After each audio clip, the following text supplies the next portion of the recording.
Well, hello there, everyone, and welcome to another episode of Critical Weight Theory, where in this particular installment, I'll be looking at the shifting tides that we're experiencing. This show is, going to cut through the official narratives and expose the raw mechanisms of power at play. I'm your host, Wade, as you probably gathered from the title of this podcast.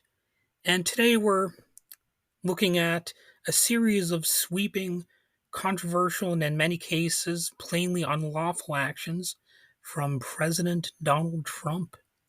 From tech monopolies to authoritarian immigration crackdowns, this administration is redrawing the boundaries of government overreach and legal subversion. So let's start with technology. This is actually kind of a story from last month, but it seems to be an underreported one. And I actually looked for more details from what I could find. There is a lot of stuff that people just aren't talking about adequately enough. So President Trump, together with Republican congressional leaders, launched the so-called Stargate project. It's a colossal private sector initiative funneling billions into AI infrastructure, allegedly to maintain US competitiveness against China. So that sounds normal enough. It features corporate behemoths like OpenAI, SoftBank, and Oracle. So again, nothing particularly controversial so far, right? But here's the kicker. While this may seem like an economic move, it paves the way for massive corporate surveillance infrastructure. You know, with $100 billion invested initially and ambitions for $500 billion, this program centralizes power among tech giants and their government allies without any meaningful public oversight. Construction in Texas is already underway, but who's benefiting most from these half-million square foot data fortresses? Certainly not the general public. And if you disagree with that, well, I think there's a fair chance that you're being quite gullible. Sure, AI can be fun, but it's increasingly being placed in the worst possible hands, being used to back dictatorships and the like. I know what you're thinking. Isn't everything nowadays backing dictators? Well, you wouldn't be that far off. But here are the specifics of what I'm talking about in this case. According to Jacobin, which is sort of a left-leaning news organization, a magazine, Saudi Arabia's Crown Prince Mohammed bin Salman is involved with this weird AI project. And the news outlet notes that bin Salman, quote, reportedly helped plan the 2018 murder of Washington Post reporter Jamal Khashoggi. So, yeah, there's that. Jacobin notes that, and I'm quoting now, Human Rights Watch, a non governmental organization dedicated to protecting human rights worldwide, has urged the Committee on Foreign Investments in the United States, or CFIUS, a Treasury Department subcommittee tasked with approving foreign investments into U.S. companies. Anyway, it's urged them to strengthen its oversight of such deals with Saudi Arabia and other countries embroiled in human rights violations. So, the Jacobin article continues. Trump, who has multiple business connections to the Middle East nation, has stacked the 9-member subcommittee with 4 members who have prior business connections to the Saudi government and Saudi businesses. Another committee member is invested in nearly 3 dozen AI companies. So that sounds like a bit of a conflict of interest, doesn't it? And doesn't it almost sound like, Trump is actually serving the Saudi Arabian government and people more than us, to some degree? And of course, one of the big ironies here is that Trump was marketing himself as, the biggest Islamophobe. And here he is continuing his ongoing relationship, while strengthening it, with the Saudi government. And Saudi Arabia is, of course, an Islamic dictatorship and all that kind of stuff. So why are the Republicans just, ignoring that? If they really do fear, Islamic theocracy as much as they claim, well, shouldn't they be getting in the way of this? Shouldn't they be trying to stop it? It doesn't really make sense, people. It doesn't make sense. But anyway, Jacobin adds CFIUS members' financial ties to the international deals they're supposed to be supervising will be par for the course for the new Trump White House. And that seems to be an understatement. On top of that, Jacobin says Bin Salman's Saudi investment fund has a multi-billion-dollar partnership with SoftBank, one of the contractors for Project Stargate. Trump's AI moonshot to build $500 billion worth of data centers, power plants, and electric lines to power resource-hungry computer systems deal. OpenAI, a leading US-based artificial intelligence company, and other Stargate company, has Saudi investors, and tech giant Oracle, the third company involved in the deal, is building a $1.5 billion tech facility in Saudi Arabia. So again, my point isn't, to be Islamophobic, but I'm noting the irony of somebody who was saying he's one of the, or indicating that he's a huge Islamophobe, wants us to fear those Muslims. Um, but he's in bed with Saudi Arabia. Very strange, very strange. And remember how just recently he called Ukraine Zelensky a dictator. Well, that's a little bit ironic considering that, you know, he enjoys the company of Saudi Arabia. He has no problem with Putin, who is certainly a dictator. He's cozied up to even North Korea, which is probably even a bigger pariah in many ways than Saudi Arabia is.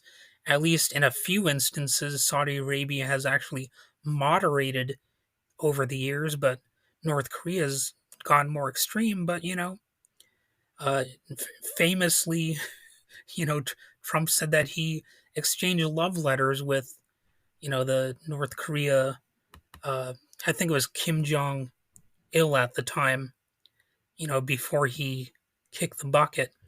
So there's a bit of a contradiction going on here. Plus, of course, the Trump administration is itself trying to be increasingly dictatorial. What he says is supposed to be the law of the land, even though the U.S. Constitution has, a system of checks and balances. That's something we learn in elementary school, or at least we were supposed to learn that traditionally. But he's trying to say, oh, the Führer principle is the law of the land. The German government in the 1940s was operating under the premise that the word of the leader is the law of the land, and that was what Adolf Hitler was operating by. That was the assumption that he managed to convince the lawmakers that what was legitimate. So, moving on to federal employment and education policy, in a sweeping and colossally legally dubious move, Trump terminated diversity, equity, and inclusion programs across all federal agencies. This executive order not only guts DEI initiatives, but arguably violates existing civil rights protections under the Civil Rights Act of 1964, which prohibits employment discrimination based on race, color, religion, sex, or national origin. And of course, for the most part, the the initiatives were designed to accord with that. That's why JFK, spoke in favor of affirmative action, because back in the 1960s, there was active discrimination, of course, not just by the government, but throughout society. But the point of, you know, those efforts was to change that, make it make it so that there were disincentives to discrimination along racial and other lines. So, yeah, the federal DEI employees were put on administrative leave overnight. Universities had just 2 weeks to dismantle their programs or face losing federal funding, which is a blatant violation of academic freedom and potentially unconstitutional under the First Amendment, which protects free speech and institutional autonomy.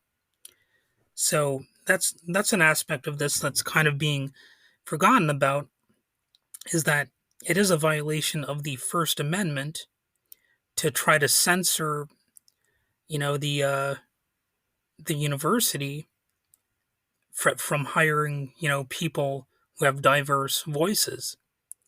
That's one of the aspects that people are sort of overlooking here. When you're firing people, uh, based on their backgrounds, and culturally, you're also restricting their speech. You know what I mean? So that's one of the things that needs to be noted here. This is indeed a cultural attack, because you're suggesting that, the universities have a right to discriminate against people from different backgrounds. So it is, in many ways, actually also a First Amendment restriction, because the government is telling people, that it's okay to discriminate against people along cultural grounds.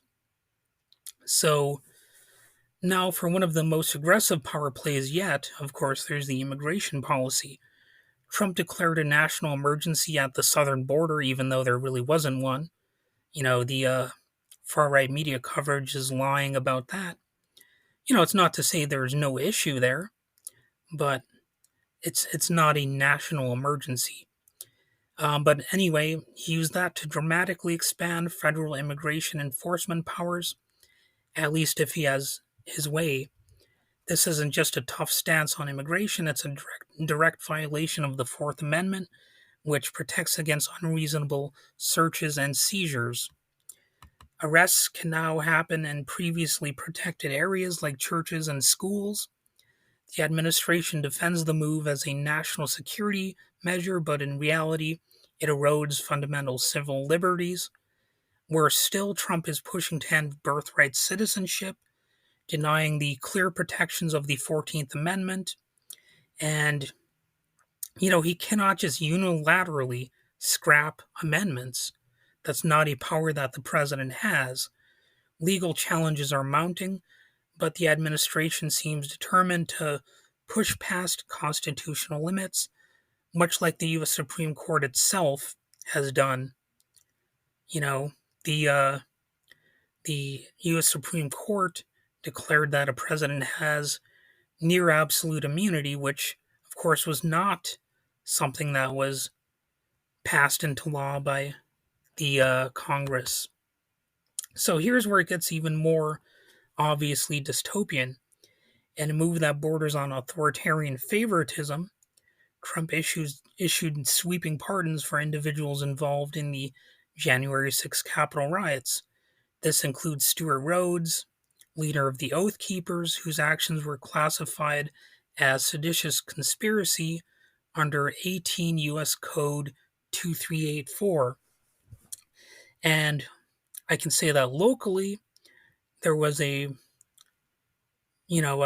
Nazi who was involved in the January 6th riot. I looked at his Gab posts, and he was saying racist stuff. So he was fully pardoned, even though he didn't actually get sent to prison.